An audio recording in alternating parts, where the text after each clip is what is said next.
என் நண்பு சகோதரிகளே எப்படி இருக்கீங்க? நான் ரொம்ப சூப்பரா இருக்குங்க.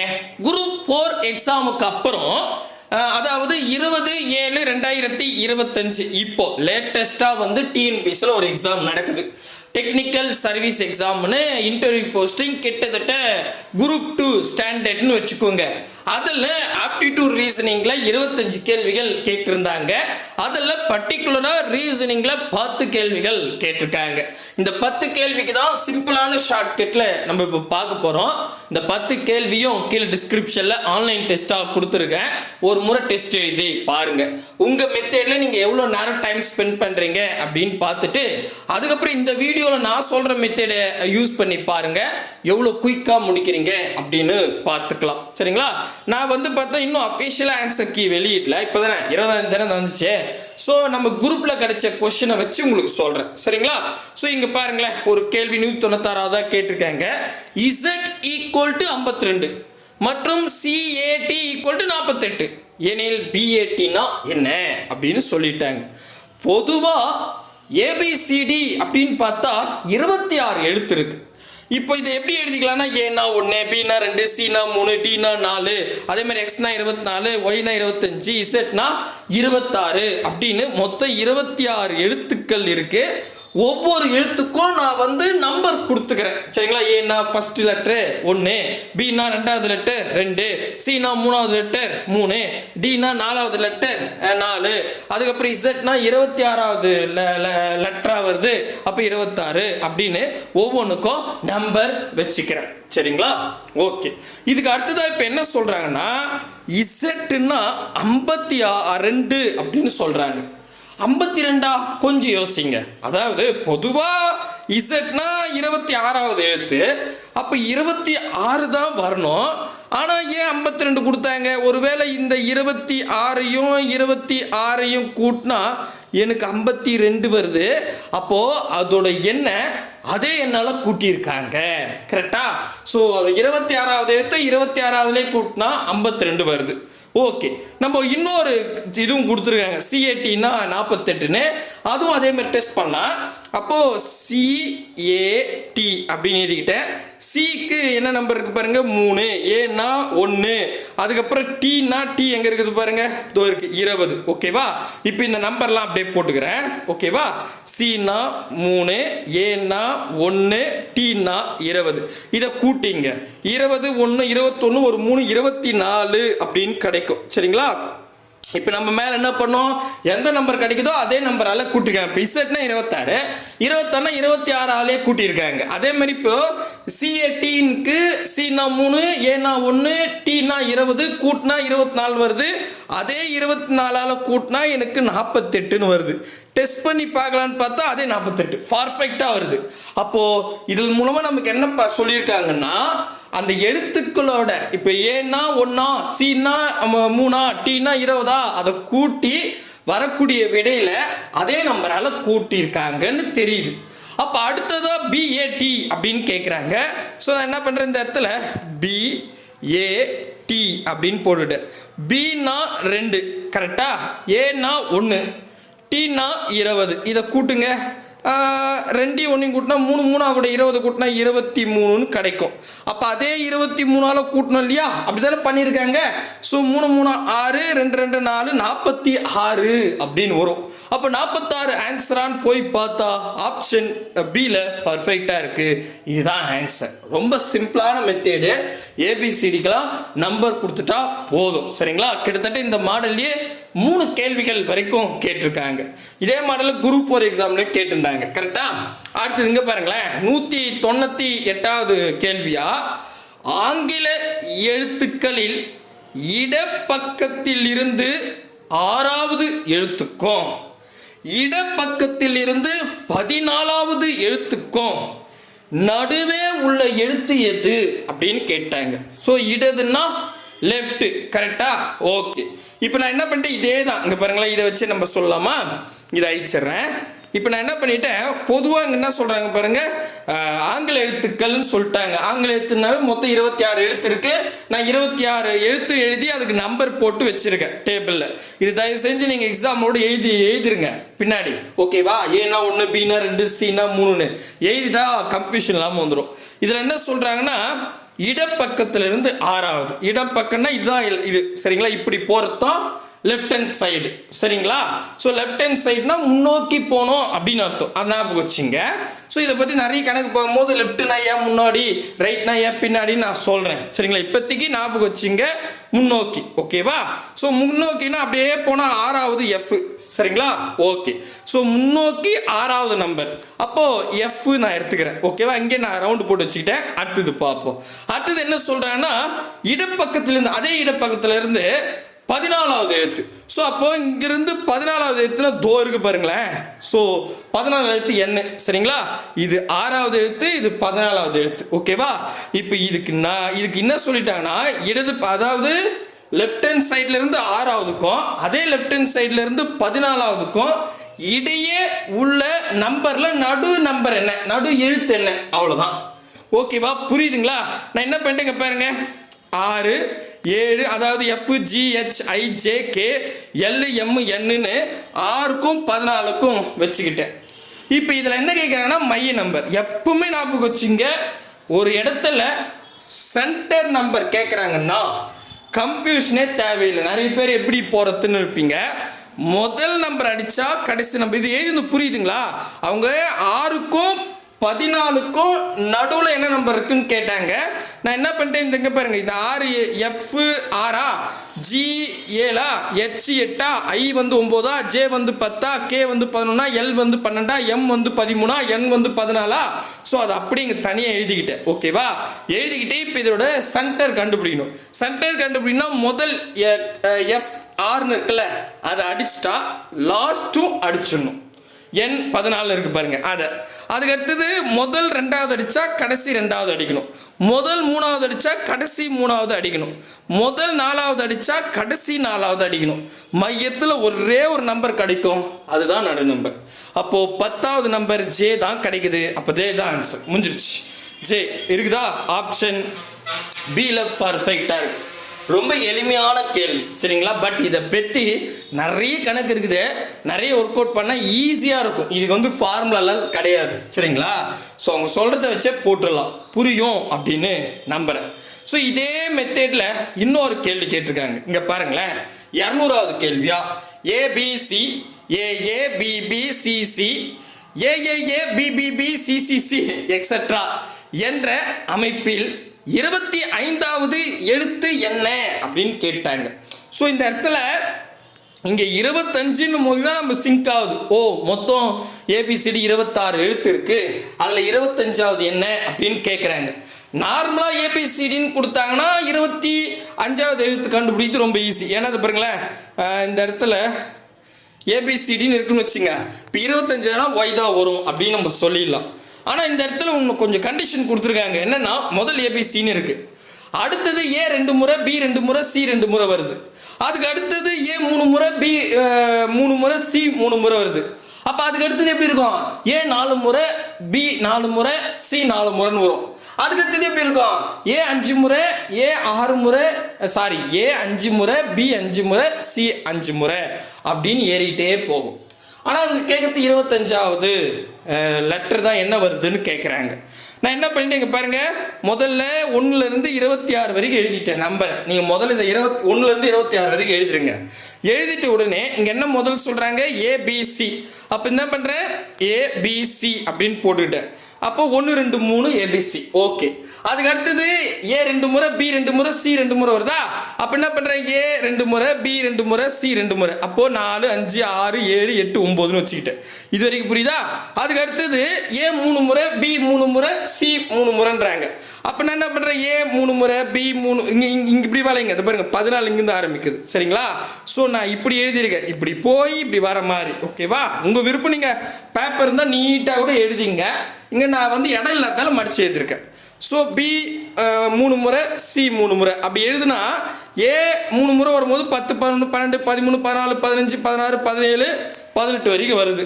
ஸோ இவங்க 3 முறை கொடுக்கும்போது 18ஆம் நம்பர் வரைக்கும் கொடுத்துட்டாங்க. அடுத்தது நமக்கே தெரியுது, இப்போ ஏன் 3 முறை கொடுத்தாங்கன்னா அடுத்தது ஏன் 4 முறை போடுவாங்க. நான் என்ன பண்ணிட்டேங்க பாருங்க, 18 வரைக்கும் அவங்க கொடுத்துட்டாங்களா, 19, 20, 21, 22 வரைக்கும் ஏன் 4 முறை போட்டேன். அதுக்கப்புறம் 23, 24, 25, 26 வரைக்கும் பி 4 முறை போட்டேன். அவ்வளோதான். இதுக்கு அடுத்தது சி 4 முறை போடணும். அப்போ 27, 28, 29 அப்படி போகும் 30 வரைக்கும். ஆனால் அவங்க கேள்வியே 25வது அப்படின்னு கேட்டாங்க. அப்படி 25வதுன்னா நான் அப்படியே இவங்க சொன்ன பிரகாரம் போட்டால் பி தான் வரும். 25 புரியுதுங்களா? சொல்கிறது தெளிவாக புரியுதுங்களா? சூப்பருங்க. அப்போ பி தான் ஆன்சர். அவ்வளோதான். அடாடாடாடா ஆப்ஷன் ஏதான் சரியானபடி. ரொம்ப ஈஸியாக தான் கொடுத்துருக்காங்க. சரிங்களா? ரைட்டு. அடுத்த கேள்வி போகலாமா? வாங்க போவோம். அடுத்தது இது போட்டாச்சு. ஸோ அடுத்தது இங்கே பாருங்கள், இது கூட வந்து மேத்தமெட்டிக்கல் ஆப்ரேஷன் அப்படின்ற மெத்தடில் கேட்டிருக்காங்க. அதாவது ப்ளஸ்ஸு கமா மைனஸ் கமா பெருக்கல் குறி மற்றும் வகுத்தல் குறி ஆகிய குறியீடுகளுக்கு பதிலாக ஏபிசி மற்றும் டி ஆகிய ஆங்கில எழுத்துக்கள் இடம்பெற்றுள்ளது. அப்போ 4B 3C 5A 30D 2 என்ற வடிவமைப்பின் மதிப்பு அப்படின்னு கேட்டாங்க.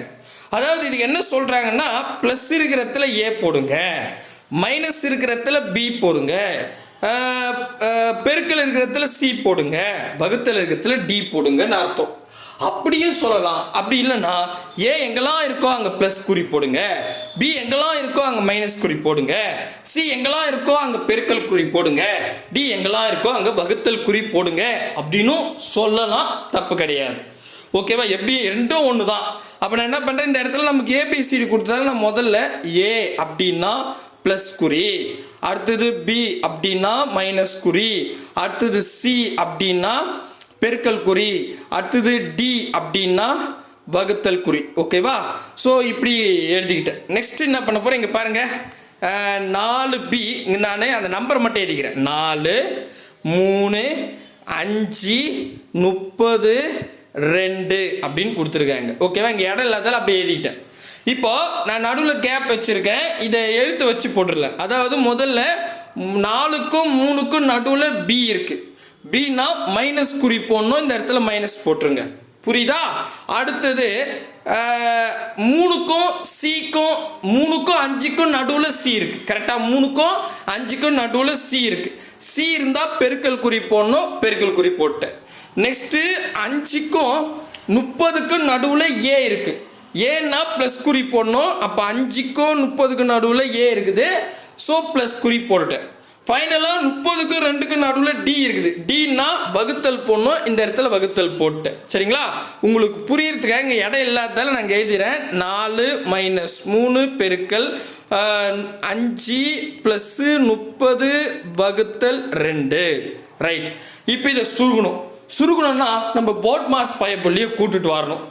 போர்ட் மாஸ் என்ன சொல்கிறாரு அப்படின்னு கேட்டால், இந்த மாதிரி கணக்கில் முதல்ல எங்கேயாவது பார் இருக்கா அப்படின்னு பாருங்க. தலை மேலே ஏதாவது கோடு இருந்தால் அதைத்தான் முதல்ல சால்வ் பண்ணும். இல்லை அப்போ அதை விட்டுருங்க. நெக்ஸ்ட் எங்கன்னா பிராக்கெட் இருக்கா அப்படின்னு பாருங்க. மேபி பிராக்கெட் இருந்தால் அதுக்குள்ளே என்ன இருக்குதோ அதைத்தான் முதல்ல சால்வ் பண்ணணும். இப்போ ஒரு உதாரணத்துக்கு 5க்கும் 30க்கும் உள்ள, அதாவது 5 30 பிராக்கெட்டுக்குள்ளே இருக்குன்னு வச்சுக்கோங்க. முதல் வேலை 5யும் 30யும் கூட்டணும். இந்த இடத்துல 5க்கும் 30 இருக்குல்ல, 5 + 30 இது ஒரு பிராக்கெட்டில் இருந்தால் நீங்கள் ஃபஸ்ட்டு ஸ்டெப்பாக பிராக்கெட்டுக்குள்ளே என்ன நம்பர் கூட்ட சொல்கிறாங்களோ அதை கூட்டிக்கணும். அது கூட்டுறதோ பெருக்கத்தோ வகுத்தோ எதனா இருக்கட்டும், முதல் ஒர்க்கு பிராக்கெட்டுக்குள்ளே இருக்கிற நம்பர் தான் செய்யணும். அன்ஃபார்ச்சுனேட்டாக இந்த இடத்துல பிராக்கெட் இல்லை. அதுக்கு அடுத்ததாக என்ன சொல்கிறாருன்னா, வகுத்தல் எங்கன்னா இருந்தால் அடுத்தது வகுத்துடுங்க அப்படின்னு சொல்கிறாங்க. வகுத்தல்னா இங்கே பாருங்க, 30 வகுத்தல் 2. அப்போ இது எப்படி சொல்லலாம்னா 30 வகுத்தல் 2ன்னு அர்த்தம். அடிச்சு கொடுத்தா 15 அப்படின்னு வரும். நான் ஒரு ஸ்டெப்பு போட்டுக்கிறேன். 4 மைனஸ் 3 இன்ட்டு 5 ப்ளஸ்ஸு 15. கரெக்டாக அந்த 30ல் 2 வகுத்துட்டா 15ன்னு வந்துடும். இப்போ நெக்ஸ்ட்டு வகுத்தாச்சா, அதுக்கு அடுத்தது எங்கே பெருக்கல் இருக்கோ அதை செய்யணும். இதான் அதுக்கு ரூலு. வகுத்தலுக்கு அப்புறம் பெருக்கணும். பெருக்கல் எங்கே இருக்குது? 2க்கும் 5க்கும் நடுவில் இருக்குது. அப்போ 2யும் 5யும் பெருங்க. 5 15 வரும். அப்போ நான் ஒரு ஸ்டெப் எழுதுறேன். 4 மைனஸ் 15 ப்ளஸ் 15. இப்போ ஃபைனலா பெருக்கியாச்சு. அடுத்தது கூட்டிக்கிட்டும் கழிச்சுக்கிட்டும் தாராளமாக கூட்டிக்கலாம், இதில் பிரச்சனை இல்லை. அப்போ -15க்கும் +15க்கும் கழிச்சா 0 ஆகிடும், ரெண்டும் அடிச்சிடலாம். அப்போ மீதி 4 மட்டும்தான் இருக்குது, +4 தான் ஆன்சர். அவ்வளோதாங்க, 4 ஆப்ஷன் ஏ தான் ஆன்சர். ரொம்ப ஈஸி. ஸோ இதை பற்றி நம்ம குரூப் 4 கூட ஒரு தனி வீடியோ போட்டிருந்தோம், அந்த வீடியோவில் பார்த்துக்கோங்க. அதுக்கு அடுத்த கேள்விக்கு போகலாமா? வாங்க. அதுக்கப்புறம் ஃபிபோனாக்கி தொடர் வரிசை, இது கூட நம்பர் சீரீஸில் நம்ம நடத்திருக்கோம். 13வது ஃபிபோனாக்கி வரிசை எண்ணை காண்க அப்படின்னு கேட்டிருக்காங்க. ஆக்சுவலி இது வந்து ஃபிபோனாக்கி அப்படின்னாவே அதுக்கு ஒரு தனி பேட்டர்ன் இருக்குது. என்னன்னா 1வது உறுப்பு, 2வது உறுப்பு, 3வது உறுப்பு, 4வது உறுப்பு, 5வது உறுப்பு, 9வது உறுப்பு, 10வது உறுப்பு, 13வது உறுப்புன்னு மேலே நம்பர் செய்திக்கிறேன் 1 2 3 4 5ன்னு. சரிங்களா? அதில் எப்போவுமே ஃபிபோனாக்கி அப்படின்னு சொல்லிட்டாவே முதல் 2 நம்பர் 1 1 அப்படின்னு இருக்கும். முதல் 2 உறுப்பு 1 1ன்னு இருக்கும். இப்போ நீங்கள் இது முதல் உறுப்பு, இது 2வது உறுப்பு, இது 3வது உறுப்பு, 4வது உறுப்பு, 5வது உறுப்பு. சரிங்களா? இப்போ நான் 3வது உறுப்பை கண்டுபிடிக்கணும்னா 3வதுக்கு பின்னாடி இருக்கிற 2யும் அதுக்கு பின்னாடி இருக்கிற 1யும் கூட்டிக்கணும். 2வது உறுப்பில் இருக்கிற 1யும் 1வது உறுப்பில் இருக்கிற 1யும் கூட்டுங்க. 1 கூட்டினா 2ன்னு வரும், அதுதான் 3வது உறுப்பு. இப்போ நான் 4வது உறுப்பை கண்டுபிடிக்கணும்னா 4 அதுக்கு பின்னாடி இருக்கிற 3வது உறுப்பில் இருக்கிற 2யும் அதுக்கு பின்னாடி இருக்கிற 2வது உறுப்பில் இருக்கிற 1யும் கூட்டினா அதுதான் 4வது உறுப்பு. அப்போ 3வது உறுப்பில் 2 இருக்குது, 2வது உறுப்பில் 1 இருக்குது, 2யும் 1யும் கூட்டினா 3 அப்படின்னு வரும், எழுதிக்கிறேன். புரியுதுங்களா? இப்போ அதே மாதிரி நான் 5வது உறுப்பை கண்டுபிடிக்கணும்னா 5க்கு பின்னாடி இருக்கிற 4வது உறுப்பில் இருக்கிற 3யும் அதுக்கு பின்னாடி இருக்கிற 3வது உறுப்பில் 2யும் கூட்டிக்கணும். 2யும் 3யும் கூட்டினா 2யும் 3யும் கூட்டினா 5 அப்படின்னு வரும். இப்போ 5வது உறுப்பு 5ன்னு கண்டுபிடிச்சிட்டேன். இதே மாதிரி 13வது உறுப்பு நீங்கள் கண்டுபிடிக்கணும். நீங்கள் இப்படியே கூட போட்டு போயிடலாம். முதல் 1 1ன்னு வச்சுக்கிட்டு 1 1 கூட்டினா 2, 2 1 கூட்டினா 3, 3 2 கூட்டினா 5. இப்போ 5யும் 3யும் கூட்டினா 8 அப்படின்னு வரும், இது 6வது உறுப்பு. அடுத்தது 5யும் 8யும் கூட்டினா 13 வரும், இது 7வது உறுப்பு. இதே தான் அப்படியே நீங்கள் 13வது உறுப்பு வரைக்கும் கூட்டிகிட்டே போகணும். ஓகேவா? உங்களுக்கு ஞாபகம்னாலும் தயவு செஞ்சு இப்படியே போட்டுருங்க. அப்படி போட்டால் 13வது உறுப்பு 233 அப்படின்னு வரும். அவ்வளோதான் ஆன்சர். ரொம்ப சிம்பிளான கேள்வி. 233 ஆப்ஷன் பி தான் சரியான விடை. அவ்வளோதாங்க. இதுவும் ஈஸியாக தான் இருக்குது. கரெக்டா? ரைட். அதுக்கு அடுத்தது கண்டிப்பாக இந்த கேள்வி நிறைய பேருக்கு கொஞ்சம் கஷ்டமாக தான் இருக்கும். ஏன்னா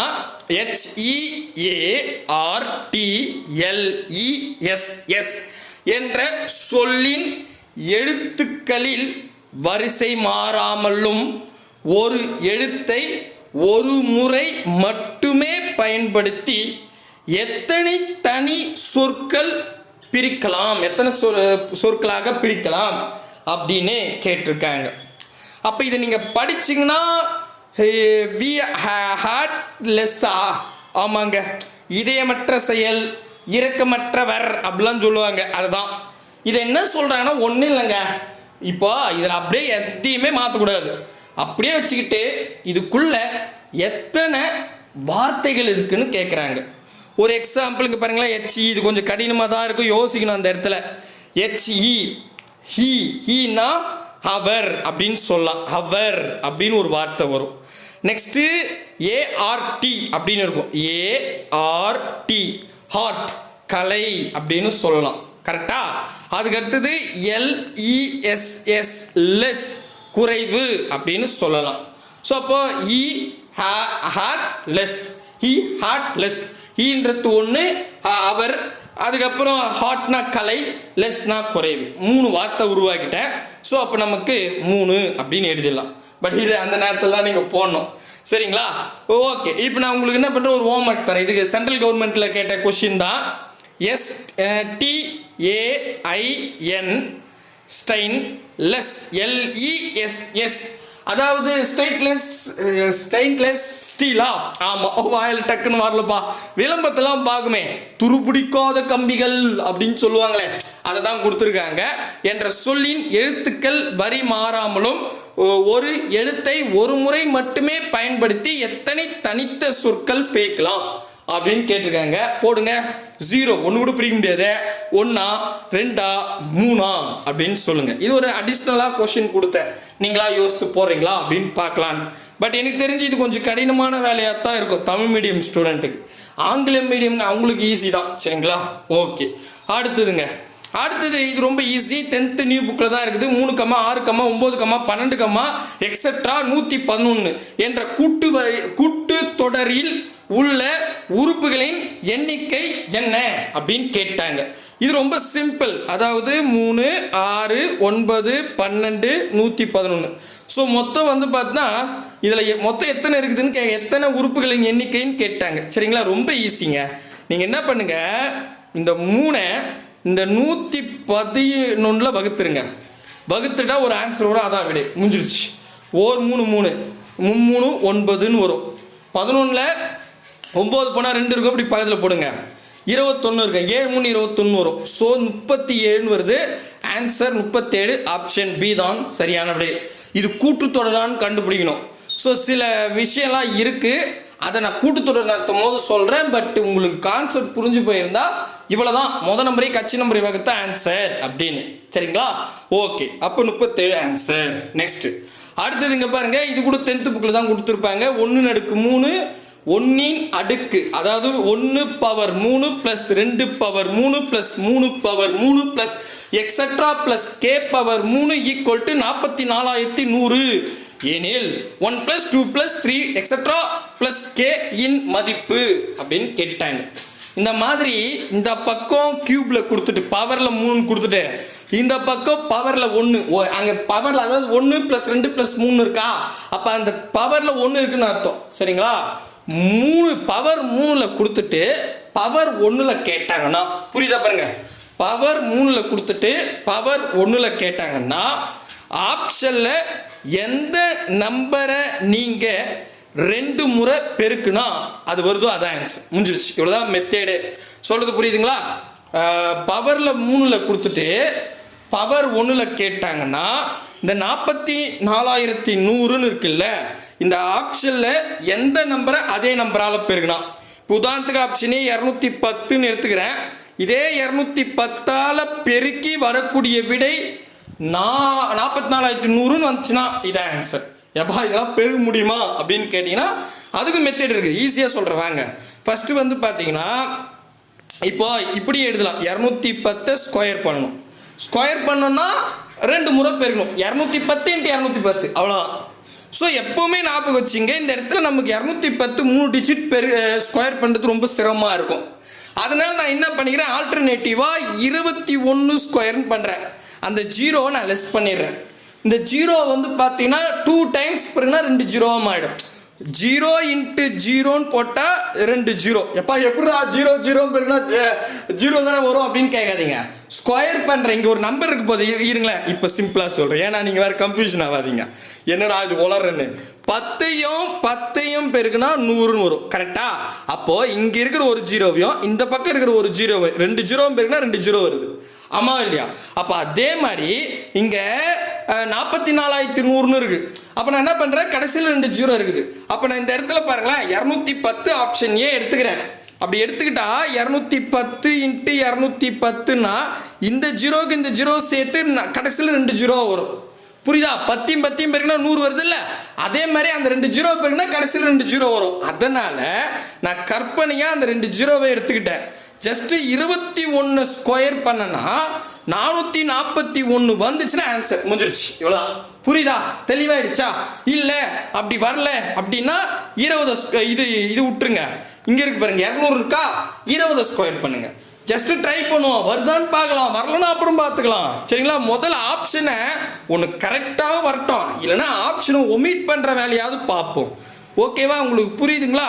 சரி வாங்க போடலாம். இப்போ 21 ஸ்கொயர் பண்ணணும்.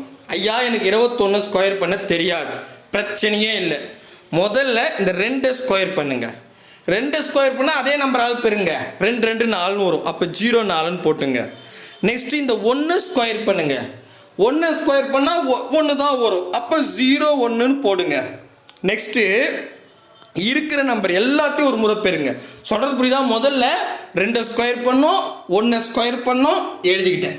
0 4 0 1 வந்துச்சு. நெக்ஸ்ட்டு இருக்கிற நம்பர் எல்லாத்தையும் இங்கே 2 1 2 எல்லாத்தையும் பெருங்க. 2 2ன்னு வரும், 2 2 4ன்னு வரும். அந்த 4 ஒரு ஸ்தானம் தள்ளி கூட்டுங்க. அவ்வளோதான். இப்போ நம்ம பெருக்குனா ஒரு ஸ்தானம் தள்ளி போடும்ல, அதே மாதிரி இப்போ கூட்டுங்க. கூட்டினா 1 4 4 441ன்னு வரும். பர்ஃபெக்டாக வருது. 21 ஸ்கொயர் பண்ணால் 441ன்னு வருது. அதே மாதிரிங்க பாருங்க, 441 வருதா? இப்போ எப்படியா இருந்தாலும் 210 இங்கே ஒரு 0 இருக்கு. 0 0 பெருக்குன்னா 2 0 ஆகிடும். அப்போது ஆப்ஷன் ஏதான் சரியான விடை. முடிஞ்சிருச்சு. அடடா, ஈஸியாக தான் இருக்குது, ஆனால் புரியலையே. ஆனால் ஒரு கணக்கில் புரியாதுங்க. நம்ம இதில் உக்காந்து ஒரு 4-5 கணக்கு ப்ராக்டிஸ் கொடுத்தா ஈஸியாக இருக்கும். நான் கொடுக்கும்போது உங்களுக்கு ஈஸியாக இருக்கும். ரைட்டா? ரைட். தேரி புரியுதா? இப்படி தான் போகணும்னு சொல்ல வரேன். சரிங்களா? ரைட்டுங்க. அடுத்து 194வது கொஸ்டின். 1 + 2 + 3 + எக்ஸெட்ரா + n = 666 எனில் n-இன் மதிப்பு அப்படின்னு கேட்டாங்க. ஸோ இந்த மாதிரி ஸ்டார்டிங்கில் 1 2 3 அப்படின்னு கொடுத்துட்டு என்னன்னு லாஸ்ட்டாக வச்சுட்டு அதுக்கு ஆன்சர் 666ன்னு கேட்கலாம், இல்லை 550ன்னு கேட்கலாம், 333ன்னு கேட்கலாம், எப்படி வேணாலும் கொடுப்பாங்க. சரிங்களா? ஸோ அது எப்படின்னா கொடுக்கட்டும். இந்த பேட்டர்னில் 1 + 2 + 3 + எக்ஸெட்ரா + n = அப்படின்னு சொல்லிட்டு ஒரு மதிப்பு கொடுத்துட்டாவே, என்ன மதிப்பு கொடுத்துருக்காங்க? 666. அதே நம்பரை முதல்ல கூட்டிங்க. 666ன்னு கொடுத்துருக்காங்க, அதே நம்பரை கூட்டிங்க. கூட்டினா 6 6 12 மீதி இங்கே 1 வரும். 6 6 12 13 மீதி இங்கே 1 வரும். 6 6 12 13 மீதி 1 வரும். 132 அப்படின்னு இருக்கு. இந்த 132 இருக்கா, அதை அப்படி வச்சுங்க. என்ன நம்பர் கொஸ்டினில் கொடுத்துருக்காங்களோ அதை 2 முறை கூட்டிக்கிட்டேன். 666 666 கூட்டினா 1332ன்னு வருது. ஓகே, அதை அப்படி வச்சுக்கிட்டேன். நெக்ஸ்ட் என்ன பண்ணுறேன்? இப்போ ஆப்ஷன் எடுத்துக்க போகிறேன். மைனஸ் இருந்தால் வேணாம், ஏன்னா இங்கே ஆன்சர் மைனஸில் இல்லை. இப்போ 666ன்றது ப்ளஸில் இருக்குது. அப்போ அதை விட்டுருங்க. அதுக்கு அடுத்ததா ஒரு உதாரணத்துக்கு ஆப்ஷன் சி 37 பி தானே, அடுத்தது பி எடுக்கலாம். இப்போ 36ன்னு எடுக்கிறேன்னு வச்சுங்க. இப்போ என்னோட வேல்யூ தான் கேட்டிருக்காங்க. 36. இந்த 36 அடுத்த எண் 36க்கு அடுத்த என்ன 37, அதை பெருங்க. 36 கூட 37 பெருக்கினா இதே 1332ன்னு வந்தால் ஆன்சர். அப்படி வரலன்னா அடுத்த ஆப்ஷன் இப்போ டி இருக்குன்னு வச்சிங்களேன், 38ன்னு இருக்கு. அப்போ நீங்கள் 38 எடுத்தா 38க்கு அடுத்த எண் 39. இந்த 2 நம்பரையும் பெருகுனா 1332 வந்தால் அதான் ஆன்சர். அப்படி இல்லை, இப்போ பாருங்க ஆப்ஷன் சி 37ன்னு இருக்கு. அப்போ 37 எடுத்தால் 37க்கு அடுத்த எண் 38. ஸோ எந்த நம்பர் எடுக்கிறீங்களோ அதுக்கு அடுத்த எண்ணா கூட பெருங்க. பெருக்கி 1332ன்னு வந்தால் ஆன்சர். அவ்வளோதான், முடிஞ்சு போச்சு. ரொம்ப ஈஸி. ஸோ இந்த பேட்டர்னில் கொடுத்துட்டா 666ன்னு இருக்கா, அதே நம்பரால் கூட்டுங்க. 666 666 கூட்டினா 1332ன்னு வரும். ஓகேவா? அதை அப்படியே வச்சுங்க. நெக்ஸ்ட் ஆப்ஷனை பாருங்க. மைனஸ் இருந்தால் அது இப்போதைக்கு வேணாம், அதை விட்டுருங்க. அதுக்கு அடுத்தது என்னன்னா, இப்போ ஒரு உதாரணத்துக்கு நான் என்ன பண்ணுறேன், 36ன்னு எடுக்கிறேன் ஆப்ஷன் பி. அதுக்கு அடுத்த எண் 37. 36 கூட 37 பெருக்குங்க. 36 கூட 37 பெருக்குனா பர்ஃபெக்டாக 1337ன்னு வரும். அப்போ ஆன்சர் அவ்வளோதாங்க, முடிஞ்சு போச்சு. சுத்தமாக மேக்ஸ் வரலாம் கூட ஈஸியாகவே போட்டுடலாம். அதுக்கு அடுத்ததா இன்னொரு கொஸ்டின் கூட்டுத்தொடரில் கேட்டிருக்கேன். ஆக்சுவலி இது ஒரே ஒரு கொஸ்டினில் கண்டிப்பாக உங்களுக்கு புரிய வைக்கிறது ரொம்ப சிரமம். இந்த கொஸ்டினை அப்படியே வச்சுக்கோங்க. நான் கூட்டுத்தொடர் நடத்தும் போது இந்த கொஸ்டினை நான் வச்சு சொல்கிறேன், அப்போ தெளிவாக புரியும். இப்போ ஜஸ்ட் ஆன்சர் மட்டும் சொல்லிடுறேன். 1,7/4, 5/2, 13/4, எக்ஸெட்ரா என்ற கூட்டுத்தொடர் வரிசையில் முதல் 20 உறுப்புகளின் கூடுதலை காண்க அப்படின்னு கேட்டாங்க. இது ஒரு பெரிய கொஸ்டின் தான், சரிங்களா? பட் நான் இது ஷார்ட்கட் இருக்குது, நான் அப்புறம் சொல்கிறேன். 325/2 தான் ஆன்சர். ஆப்ஷன் ஏ தான் சரியான விடை. சரிங்களா? பட் இதுக்கு கூட்டுத்தொடர் கூடுதல் கேட்குறாங்க. 20 உறுப்புகளின் கூடுதல் இல்லையா? அதை நான் நடத்தும் போது இந்த கணக்கு நான் வச்சு சொல்கிறேன், அப்போ தெளிவாக புரிஞ்சுக்கலாம். சரிங்களா? 10 கேள்வியில் கிட்டத்தட்ட 9 கேள்வி அட்டகாசமாக இருக்குது. ரொம்ப ஈஸி. எதுக்குமே நம்ம ஸ்டெப்ஸே போல, எல்லாமே ஒன்று ஈஸியாக போட்டோம், இன்னொன்று ஆப்ஷன் வச்சு போட்டோம். சரிங்களா? கண்டிப்பாக உங்களுக்கு புரியும் அப்படின்னு நம்புகிறேன். ஸோ அடுத்து இதே மாதிரி நீங்கள் தான் சொல்லணும். ரீசனிங்கில் வேறு ஏதாவது எக்ஸாம் கொஷின் எடுத்து இதே மாதிரி சொல்லுங்கள் அப்படின்னா சொல்லுங்கள், நம்ம செஞ்சுருவோம். சரிங்களா? இல்லை நீங்கள் அப்படியே டாபிக் வைஸாக போங்க சார், வேறு எதுவும் வேணாம் டிஸ்டர்ப் பண்ணாதீங்க சார்னாலும் அப்படியே சொல்லுங்கள். நான் எப்படி இருந்தாலும் டாபிக் வைஸ் நடத்திட்டு தான் இருப்பேன். இது அடிஷ்னலாக ரீசனிங் மட்டும் இப்போ லேட்டஸ்டான கொஷின் எப்படி கேட்குறாங்க அப்படின்றத நம்ம டிஸ்கஷன் பண்ணிக்கிட்டே இந்த மாதிரி பார்த்தா உங்களுக்கு ஈஸியாக இருக்குமான்றத மட்டும் கண்டிப்பாக கமெண்ட் செக்ஷனில் கொடுங்க. அடுத்த வீடியோவில் சந்திக்கலாம். பாய் பிரதர் அண்ட் சிஸ்டர்.